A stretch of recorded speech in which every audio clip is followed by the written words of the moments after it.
यह भारत का वो कुंड है जहां भगवान परशुराम ने अपनी मां की हत्या करने के बाद अपने हाथ से चिपकी हुई कुल्हाड़ी से मुक्ति पाई थी।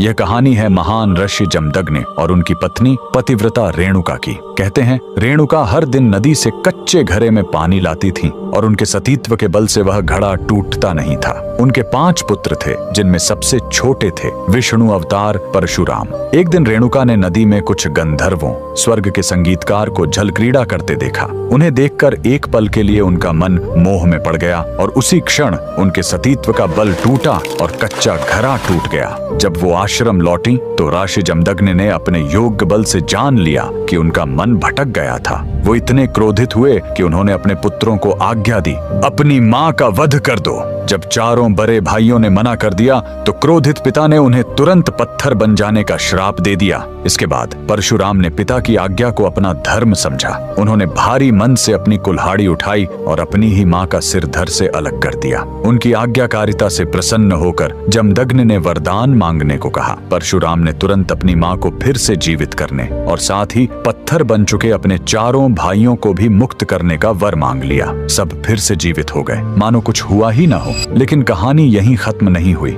मातृ हत्या का पाप उस कुल्हाड़ी पर एक दाग की तरह चिपक गया और वो उनके हाथ से अलग ही नहीं हो रही थी। उस पाप से मुक्ति पाने के लिए वह दर दर भटकते रहे, लेकिन कोई भी तीर्थ उस कुल्हाड़ी को छुड़ा नहीं सका। अंत में वह पहुंचे पूर्वी हिमालय की लोहित नदी के किनारे और जैसे ही उन्होंने इस कुंड के जल को छुआ, चमत्कार हुआ। कुल्हाड़ी अपने आप उनके हाथ से छूट गई। यही पवित्र स्थान आज अरुणाचल प्रदेश में परशुराम कुंड के नाम से जाना जाता है। आज भी हर साल मकर संक्रांति पर हजारों श्रद्धालु यहाँ इस विश्वास के साथ डुबकी लगाने आते हैं कि यह कुंड उनके सारे पापों को धो डालता है, ठीक वैसे ही जैसे इसने स्वयं भगवान परशुराम को पाप मुक्त किया था। भगवान परशुराम को दिल से मानने वाले सभी भक्त कमेंट्स में जय परशुराम जरूर लिखें।